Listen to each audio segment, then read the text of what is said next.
I'm Aislinn Green, and this is Travel Tales by Afar. Every week, we hear stories of life-changing travel from poets, scientists, authors, entrepreneurs, and so many more. This week, we're going to hear from Deesha Dyer. Deesha has many phenomenal travel stories, but she has something that many of us do not, a direct connection to former President Barack Obama. For 8 years, she worked in the Obama White House, and among other positions she held, she was the social secretary. She was the person who arranged all of the president's and the first lady's travel, and even traveled with them. What a cool job. She's also the author of a new memoir, Undiplomatic, that chronicles her time in the White House, how she got there, and what all of that meant for her life. And during her time jetting around the world with the Obamas, she realized how few Black students study abroad. So she decided to change that.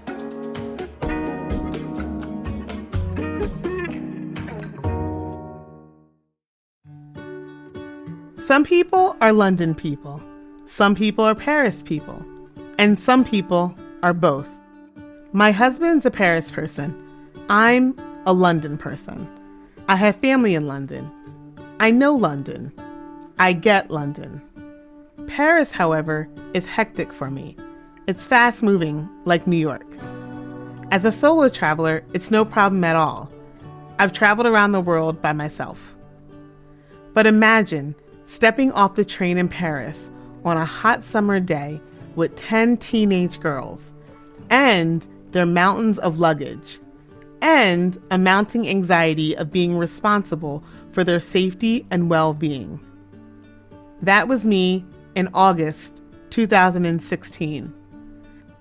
I was so freaked out we were going to lose somebody because it was just this mob of girls, and I was like, at any minute, somebody could snap, like one could go off. I desperately wanted to get a van and a driver to lug us around, but it was the inaugural trip of my organization, beGirl.World Global Scholars, and at that time, we just couldn't afford it. As I looked around at these young, typical, moody faces, I couldn't help but wonder if this would even be worth it. I found my way to travel through television. I'm an 80s kid, and I love shows that feature different places, whether it was Three's Company set in San Diego, or The Cosby Show set in New York, or Lifestyles of the Rich and Famous with Robin Leach. I grew up in Philly, and my family would take short trips to the Jersey Shore and New York. But we didn't have the money to travel more than that, and honestly, it wasn't really my parents' thing. That didn't deter me, though. It might sound weird, but textbooks fed my wanderlust as an older kid.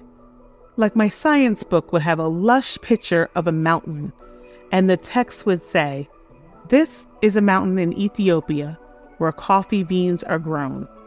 And I'd be so blown away.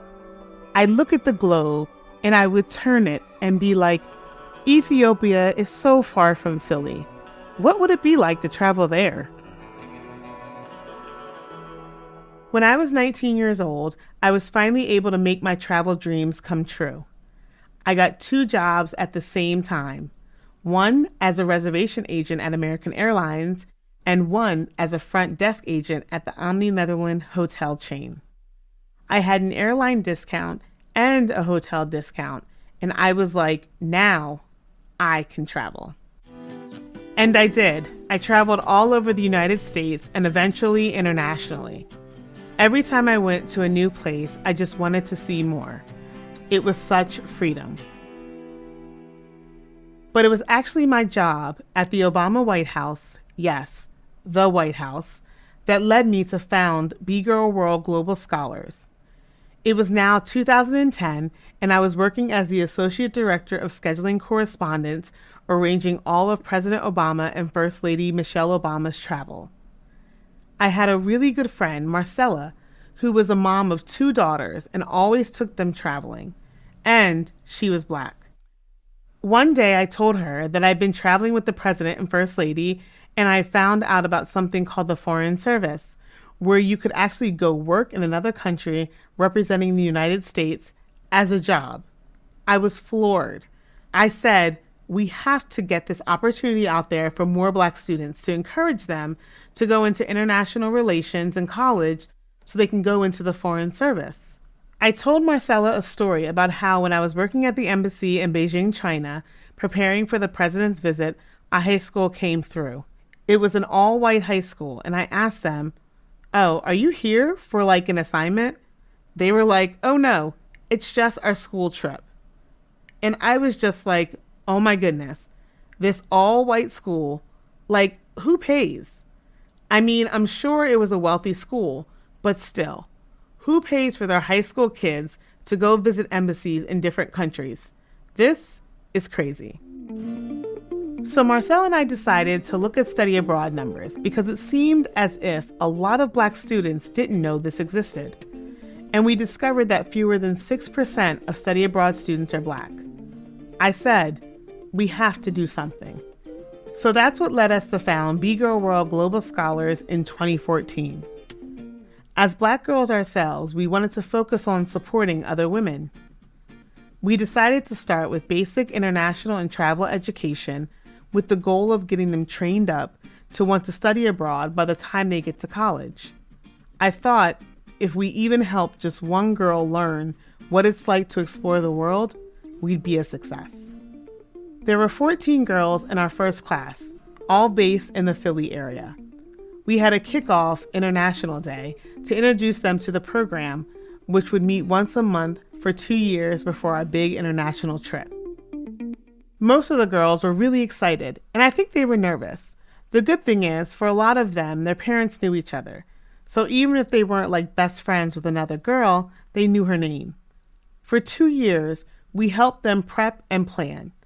We helped them apply for passports. We learned different languages, planned mock trips, took self-defense classes, and discussed homesickness. We took a short practice trip to New York and Washington, D.C., just so they could experience basic traveling. Our goal was a 9-day trip through London and Paris. When the day came to leave, I was so nervous. And so was Marcella, and so were the girls. They were nervous about saying goodbye to their parents and getting on the plane. Because while they were ready, they weren't sure what was going to happen. They were girls who felt like, they were from Philly. They were Black. Would people stare at them? Would people make fun of them? Like, do they belong in these spaces? They had a lot of those feelings. So I think that kept them pretty shy. We spent the first 6 days in London. We partnered with a local university that hosted study abroad students from Philadelphia's Temple University. Plus, I had been to London several times, so I felt comfortable with the city. Though it was a very different experience for me, traveling with 12 other people rather than solo. But it was so cool to see the girls come out of their shell once we got there, and they saw like Primark and H&M and Gap. They were like, oh, this is just like home. We did all the touristy stuff, like visiting the London Eye and Piccadilly Circus and Shakespeare's Globe. We took them shopping at Primark and taught them how to navigate the tube. We also sat them down with the study abroad folks at Temple University and had an event at the U.S. Embassy in London so they could learn what it was like to be in the Foreign Service. One of their favorite days, and mine, was the day we did high tea. We told them, this is the time to dress up, put makeup on, and they went all out. And being with them in this high tea establishment where people aren't necessarily used to seeing young Black girls, it was like a Gordon Parks photo moment for me, watching them sip tea and try tiny sandwiches in their nicest clothes. I think they felt like royalty. They were having fun. Even if they were uncomfortable, they were laughing over how small the things were and asking, can we eat more than one of these? I wanted to encourage that, but I also wanted to break it down for them. Like, guys, this is just a tuna sandwich. I know it looks really fancy, but legit, it's like tuna and cucumber on a piece of bread. And having them look at it and be like, oh, it is just a tuna sandwich. I wanted them to see that they are special, that they deserve to have high tea in a place that felt fancy. And I also wanted them to not be intimidated by it. It reminded me of why I was there, to help them navigate the world with confidence and courage, so that hopefully they always feel as though they belong. And then came Paris.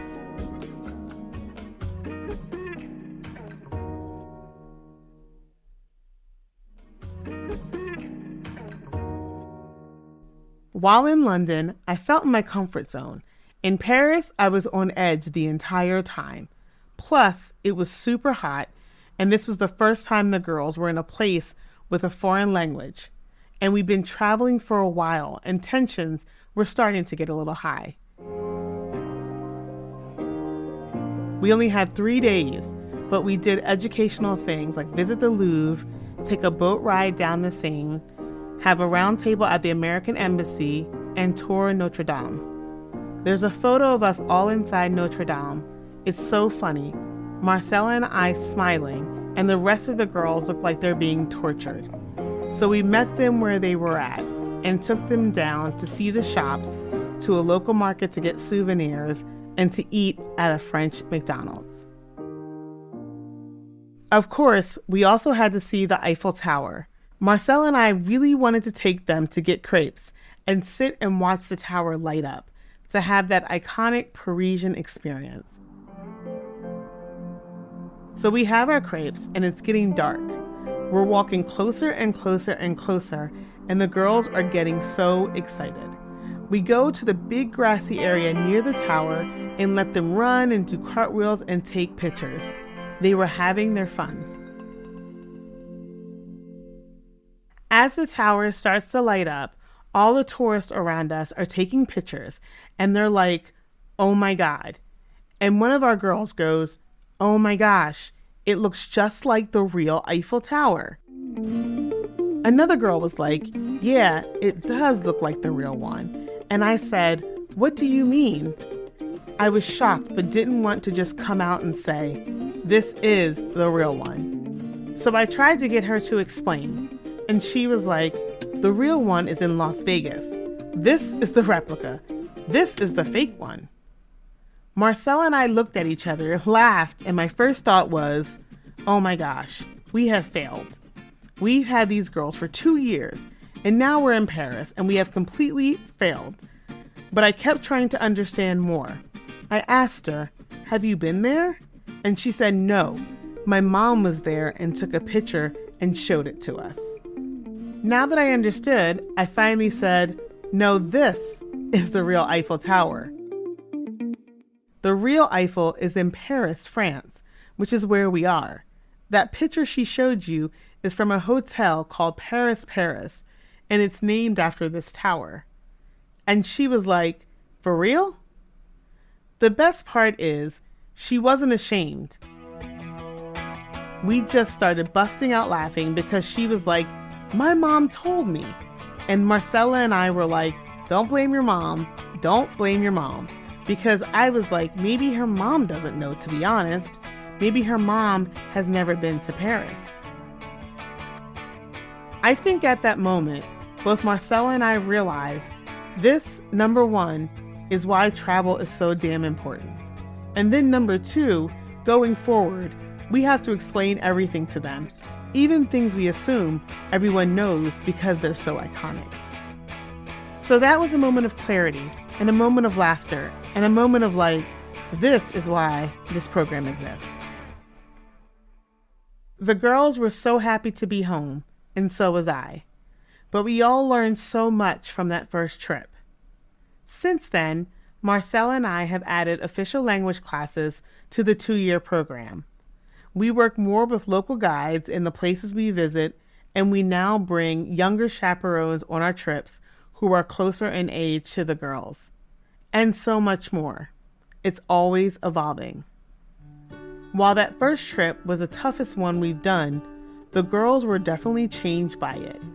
They became more open to and interested in traveling to other places. 5 went on to do study abroad programs. Now, those girls are out of college. They're 23 and they're working and traveling the world on their own, in their own way. We're about to take our third graduating class to Portugal, and 4 of the girls from the original trip are going to be chaperones. Marcella and I have done what we set out to do in 2014.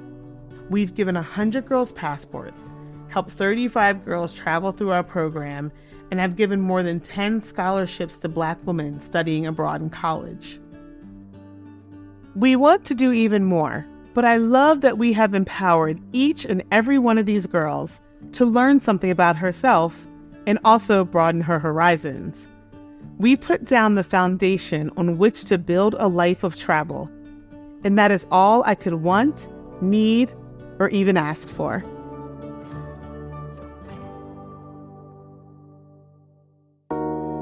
That was Deesha Dyer.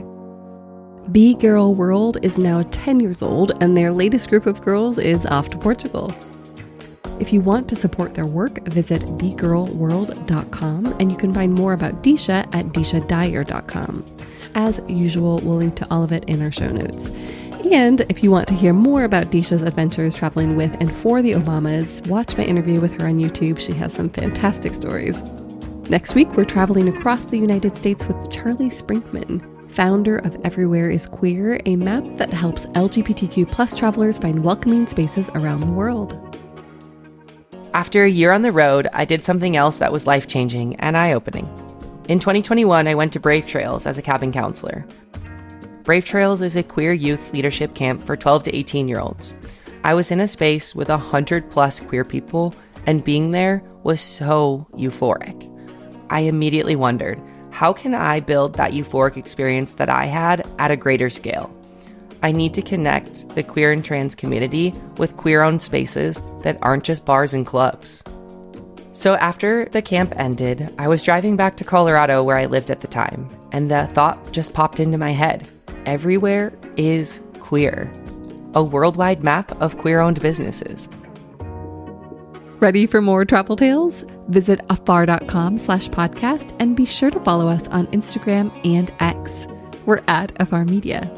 If you enjoyed today's exploration, I hope you'll come back for more great stories. Subscribing makes this so easy. You can find Travel Tales by Afar on Apple Podcasts, Spotify, or your favorite podcast platform. And be sure to rate and review the show. It helps other travelers find it. This has been Travel Tales, a production of Afar Media. The podcast is produced by Aislinn Green and Nikki Galteland. Music composed and produced by Strike Audio. Everyone has a travel tale. What's yours?